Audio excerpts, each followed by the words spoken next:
In today's rapidly growing digital world, we are spending more time online than ever before. But the more we stay online, the more opportunities there are for hackers. Unfortunately, hackers are always out there trying to find vulnerabilities. This is exactly why ethical hacking has become incredibly important. It's all about using hacking techniques to identify and strengthen the security gaps, and to do that effectively, you need the right tools. That's where the Kali Linux comes in. To make you understand Kali Linux, we have broken down this video in the following modules.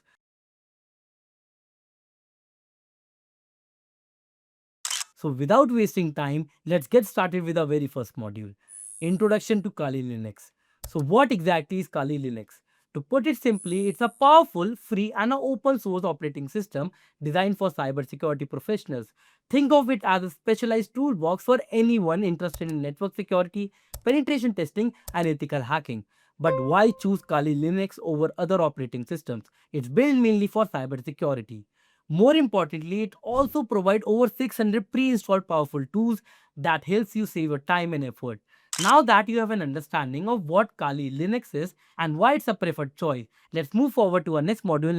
Let's try to understand how Kali Linux was actually built using a simple architecture diagram. At the very first layer, we have Kali Linux that is being based on Debian Linux. Just like how Android is built on Linux, and in the second layer, we have terminal or command line. This is where you write all your codes and all your commands. And in the third layer, we have file system where your all files are live, and it contains like home, that is your personal files or folder. And then we have root in it, that is basically a admin that contains everything. And then we have etc, that is basically setting the configurations. And then we have bin in it. This bin contains basically the basic command like ls cd that we are going to see in the later part of the video. And in the fourth layer, we have tools and packages. Kali Linux basically uses apt to install anything just like Play Store, and it also has built-in tools like Nmap that are ready to use in Kali Linux that we are going to see at the end of this video. Moving to our last layer, that is our fifth layer, that is ethical hacking and security. This basically you get 600 plus pre-installed tool that you can use according to your use case. Moving forward to the diagram, we can see Kali Linux kernel over here, which is a core of Kali Linux, and it manages everything memory, hardware, and processor. Think of it as a brain of the system. Then we have this package management. This helps to install, update, and remove the software. Basically, tools like apt that we have just discussed, and there is one more, dpkg, are the part of it, and the kernel manages this system. Then we have the security tools. These are the tools that are used for ethical hacking, such as Nmap that we have just seen, and we are going to demonstrate this at the end of this video. And then we have this user interface. This is what you see and interact with. Basically, you see this. This is the UI. This is the user interface of it. Just like desktop or like terminal, tools are basically made available to you through this layer. And finally, in this final layer, here you can customize how your system looks or work. This includes theme, network settings, tool behavior, etc. Basically, user interface customize this and kernel config it. And here's how it work. And that's all for the architecture diagram. Now we will move forward to our next module. Installing Kali Linux involves few simple steps. You will start by getting an operating system file directly from Kali Linux official website. Just search Kali Linux and just click on this very first link. Then you have to choose between the usage methods. You have options like installing it directly to your hard drive or using virtual machine, and many other options as you can see over here. Installer image is recommended because it gives full access to your system hardware and run faster without any extra layer. Perfect for performing tasks. From here, we are going to install an ISO file. We will just select this weekly one because this is the most updated one, and we are going to install this ISO file from here. An ISO file is basically a zip folder that contains everything that is needed to install an operating system. After this, we have to install VMware, where we are going to fetch the ISO file we are just downloading. We have to just search VMware download and just click on the very first link, Fusion and Workstations, and just click on this option, download Fusion or Workstation. And then you will land on this page, Broadcom page, where you have to just log in yourself. Just click on login, click on register. Register yourself with your email address, and then you can just download the VMware. I'm not going to download it again because I already have it on my system. But why we are using this VMware and Kali Linux? Because Windows and Kali uses different kernels, basically different system cores. You can't run Kali app natively on Windows without Linux environment. So VMware act as a virtual environment in your computer so that Kali Linux can run safely and smoothly without touching a main Windows system. After that, you have downloaded the ISO file. You just can open your VMware, click on this create new virtual machine, click on next, click on this installer disk, browse your ISO file that you have downloaded. You can just see over here. By default, it is going to fetch your ISO file only. You can just click on open, click on next, select on Microsoft Windows or Mac, whatever you are using. Here you have an option of creating a virtual machine name. Click on next. And in this particular window, you have to generate your password and create next. And after that, you have created your password and everything. You just have to log in into your Kali Linux by your username and the password. Once you have Kali Linux set up, you will notice a very clean interface with a very few icons over here. And you can just click on this icon to see the pre-installed tools that Kali Linux have. You can just see all the applications over here. Just click on all application and you can see the pre-installed tools that Kali Linux provide. And if you want to see your terminal, the command terminal, just click Ctrl, Alt and T. And here you can see your terminal. This might feel bit confusing at first, but don't worry, by the end of this video, you would be clear with everything. But before we start with our commands, let's first understand the basic structure of Kali Linux. Now let's get started with our very first module. In this, we have phase 1, file navigation and management. And to start with our very first command in Kali Linux, we can just type who am I. This command basically displays the username of the current logged in user. This is useful to verify the user sessions you are working in and great starting point before running user based or permission specific commands. Now that we know who we are, let's see where we are in the system. For this, we can just type pwd and it tells us that we are in the home. It shows the full path of the current directory. Now suppose that you want to create a folder to practice a command. We can just type mkdir testlab1. So basically it's create a folder named testlab1, and if you want to go inside this folder, we can just type cd testlab1. So we are in the testlab1 right now. This basically cd stands for change of directory, and we can just change directory using cd function. And now let's create a text file inside it. If you want to create a text file inside the folder that we just created, we can just type touch notes.txt. This basically creates a blank file named notes.txt used to quickly create an empty file for later editing.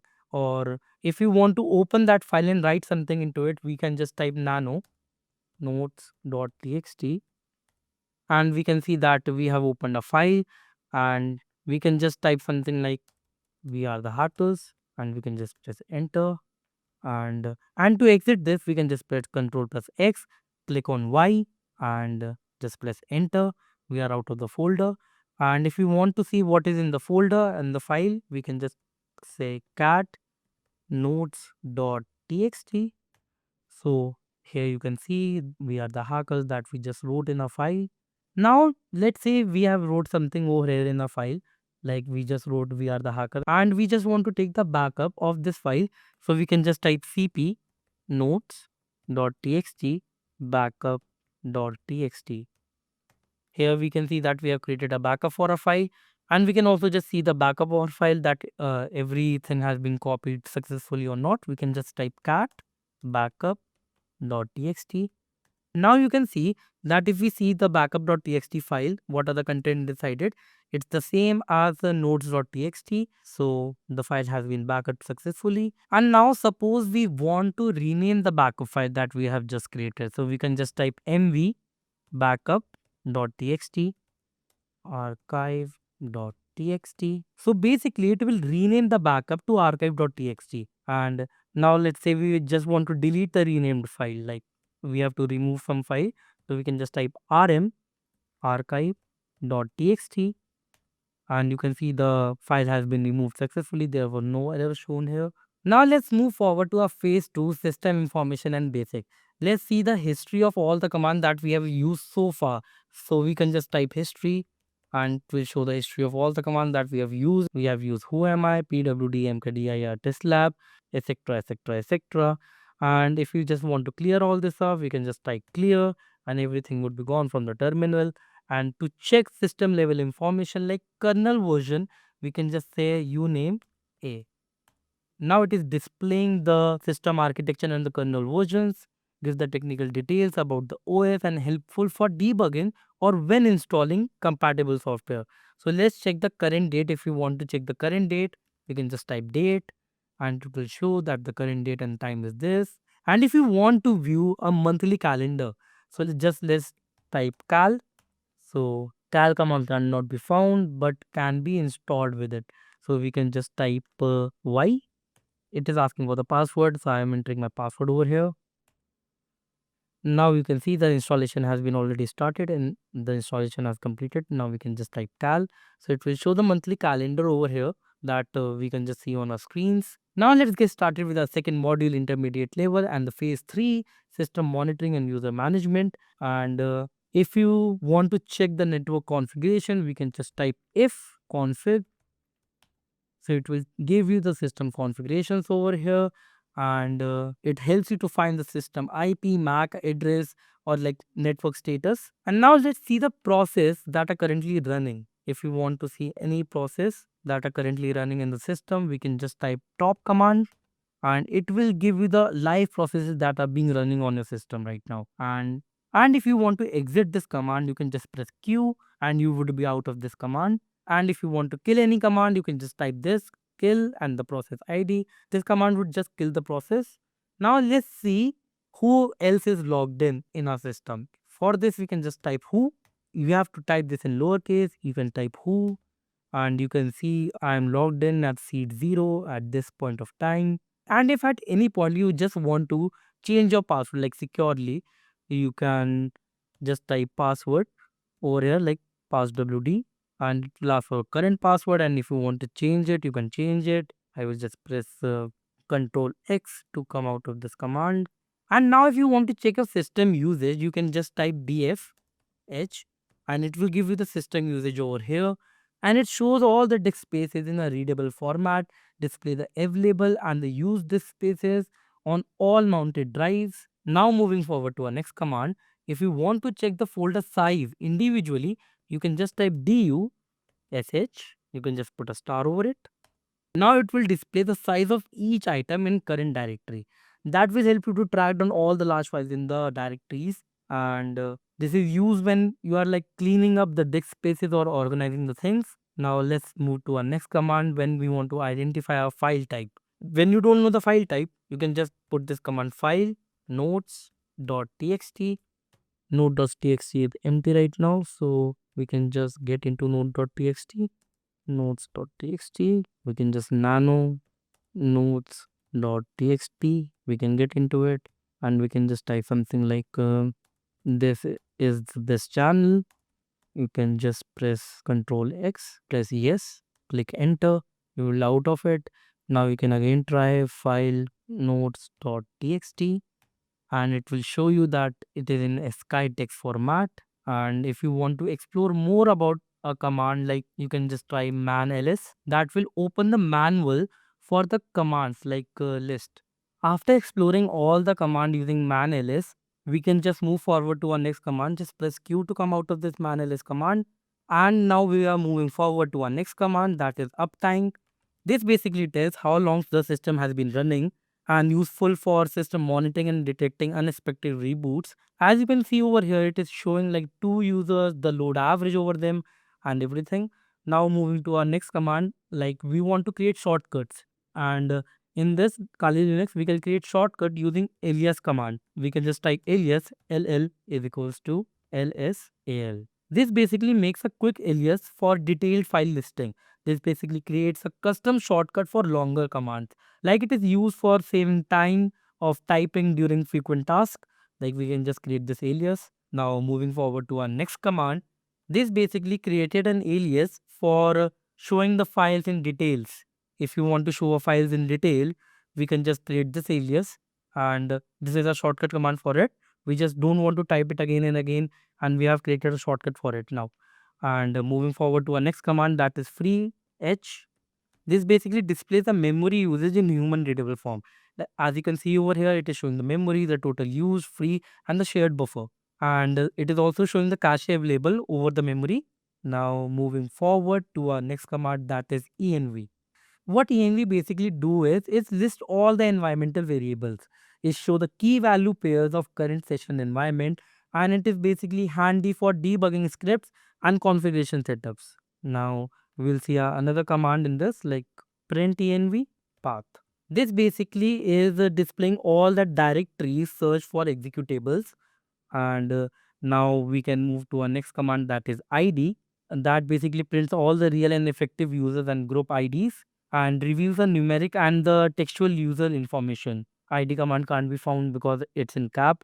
I can just type id over here and you can see the results over here, and it is revealing the numeric and the textual user informations. Now moving forward, we have this w command. It basically shows who is logged in and what they are doing. Like we can combine who and uptime like information in one place, and that can help identify logged in user and their activities. Now moving forward to our next command, that is uptime slash p.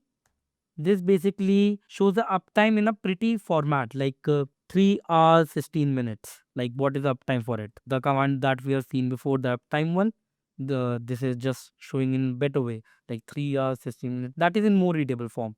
Now moving forward to our next command, that is watch date. This basically continuously runs the date command. Like what is Saturday, June 25? It's showing the time in Indian Standard Time. We can just exit the command by pressing Ctrl plus Z.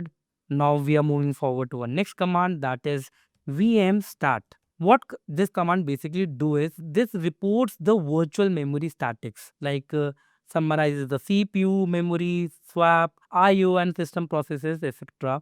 And it is ideal for performance tuning and resource analysis. Like we can see over here, the output over here, it is showing the summarized version for memory, swap, IO, system, etc. Now moving forward, like if you want to display the time since last boot, like if you have booted the computer and you just want to display the time since the last boot, you can just type this command uptime slash s, and it will show you the time when the system was last booted. Uptime command. And now it's time to move to our phase 4, that is file permission, search and archiving. And the first command, it can be chmod plus x script.sh. We are seeing this error because we have not created script.sh file or directory. We can just try it with test lab 1 that we have just created. And in this command, basically it gives and grants the executive permissions to the script. That makes the script or program file executable, like the required before running the custom shell scripts. Moving forward, if you want to search a word inside a file, what command should be like find dot name and star text. This command is basically used for searching a word inside a file, a text file, and searches all .txt file recursively. Like it keeps on going in a loop and find the file by pattern within a folder. And if you want to extract just username from the password files, like if you want to just extract an username, you can just type cut d, and you can just put a slash over it, f1 etc. So this command is basically used to extract the username from the password. It extracts the specific part of a file, like useful for passing file with separators. And if you need to compare two versions of a file, so it can be like this file 1.txt and file 2.txt. This can be used for like comparing the content of two files, like highlights the line difference between files used during like debugging or like version tracking. Now let's move to our next phase, compression and extraction. For this, we have created a folder over here, mkdir data archive. The name of the folder is data archive, and we have passed two threads, secret information and log entry into it. Moving on to manage the archive and the compress file, and to compress a folder for backup, like our data archive that we have created over here and its content basically. So you need this command tar ezf. So this basically bundles everything into a single compressed file. And if you want to extract this compress archive and restore the data archive folder, you will use this command tar. So it will basically compress the archive and restore the data archive folder as it was. And if you're working with zip file and if you want to create one from report.txt and other from like another report.txt, the command can be zip my file not zip report.txt. So you can see over here the output has been generated adding report.txt and adding another report.txt if you want to work with the zip files.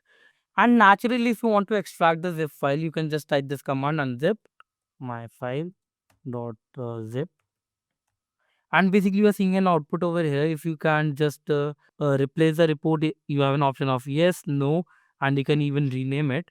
I will just press yes. You can just type y and press enter.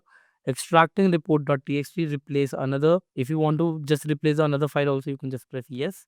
You can just naturally unzip it like this. Now it's time to move to our next phase, network tools and downloads. Let's create a file for a transfer example. We can just type echo. This is for transfer. This basically creates a basic text file named transferme.txt. This echo command is the inbuilt command that is used to create a basic text files. Now let's shift our focus to network tools and downloads. And if you want to download a file from the web directly to your current directory like an index.html, you would just use this command wget.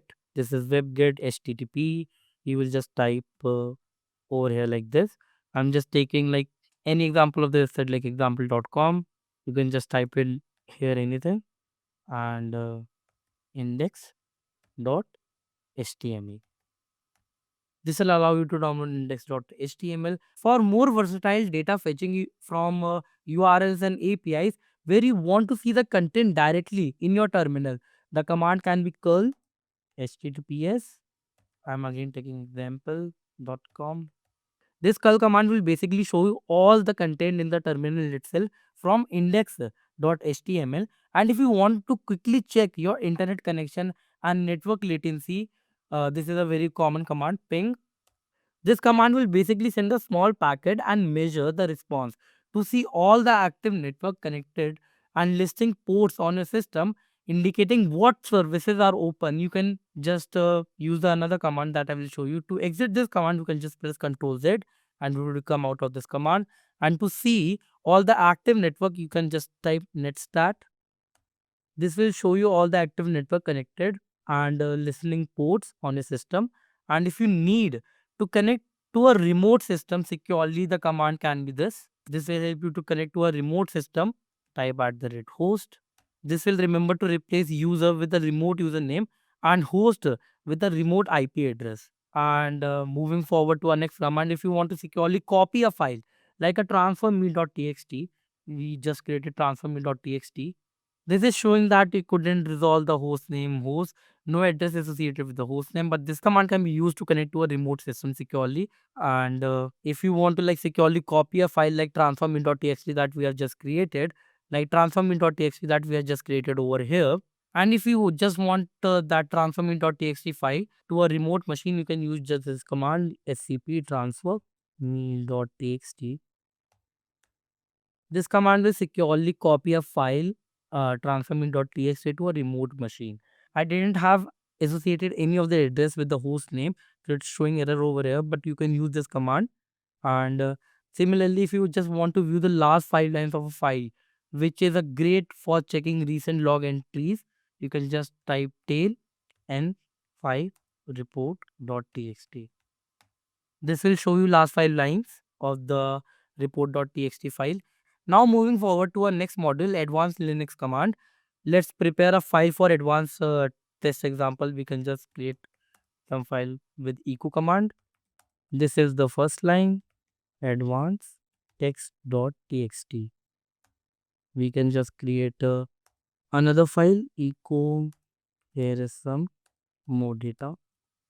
This echo command is basically creating a files and it's storing in advanced text.txt, and we're just passing strings through this command echo. We can just pass some random strings also, like you can just pass anything, and you can just store it in advanced text.txt, And now that we have created this file, moving into advanced commands, which is crucial for deeper system management and security tasks. If you want to schedule the task automatically, opening your cron tab files to edit scheduled jobs, you can use this command cron tab. This will just be showing all the crucial deeper system management and security tasks. This cron tab, which is a short form from cron table, this is a file containing all the schedule of various cron entries that is scheduled for a specified time. And if you just want to exit this command, you can just press Ctrl X, press Y, enter, and you will be back in terminal. And for debugging the system or application issues to show recent system errors and logs, the command can be this. Now moving forward to our next command for debugging system or application issues to show recent system errors and logs. This command can be used generalctl xc. This command is basically used for debugging the system or application issues, and it will show you all the recent system errors and the logs. You can just press Ctrl Z to exit from the command, and to display all the current firewall rules and see how your Linux firewall is configured, you can just use this command iptables. This command will basically show you all the current firewalls, and to generate the SSH key for secure password logins to remote system and repository, the command can be ssh/keygen. This command basically generates an SSH key, and it is for more secure and passwordless login. And here you can see that enter passphrase, and I have an option to enter any password over here, but I just want to exit this command, so I will just press Ctrl Z and I will come out of this command. I want to efficiently synchronize my files. Only copying changes to a backup directory. You can just resync your files. av report.txt. This will basically backup. This is basically copying changes to a backup directory. And if you want to list all the open internet sockets and see which process are using network connection or listing on ports, you can use this command. And if you want to list all the open internet socket and see which process are using network connections or listening on ports, you can just use ls of I. This command is basically used to list all the open internet sockets. And for setting up a basic network listener, often used in ethical hacking for reverse shell or simple data transfer, the command can be this. This is a local invalid port that I have put in, but if the port number is correct, so you can just see the output over here. For setting up a basic network listener, or often used for ethical hacking for reverse shell or simple data transfer, the command uses nc lb np and the port, and it is showing listening on any 444. We just want to exit this command, so we'll just press Ctrl Z, come out of this command. Now moving forward to our last command of this video of advanced module. This command is basically used to view the raw content of a file in both hexadecimal and a readable XSCI format. The hexadecimal format has been represented over here and the readable format is over here, which is an important for low level file analysis. So this was the final command for our advanced module. Now we will move forward to a inbuilt tool of Kali Linux.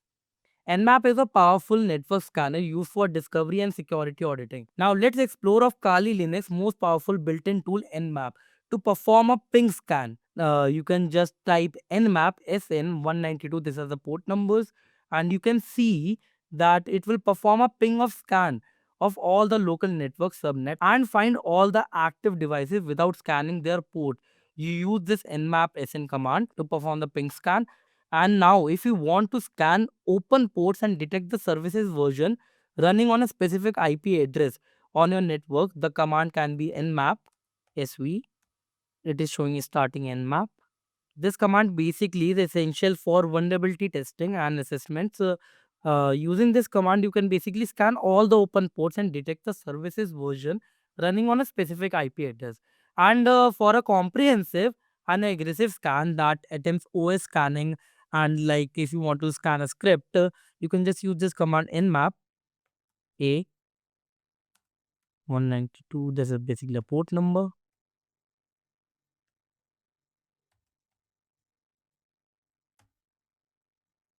and it has started nmap 7.95 at this. It is showing the time also. This command is basically used for like OS detection, version detection, or like script scanning, and that's the final command. And as we just discussed, like it have given the output. OS and the service detection has been performed, and that's it. We just have seen some of the commands that are being used in Kali Linux, but these are not all the commands that are there in Kali Linux.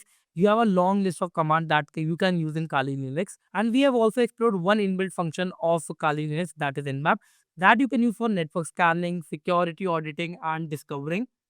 And that's a wrap. We started with basic commands like file handling and navigation, moved on to intermediate tasks like searching, downloading permissions, and networking, and then explored advanced Linux tricks that real ethical hackers use. By now, you don't just know Kali Linux command, you have built a strong workflow.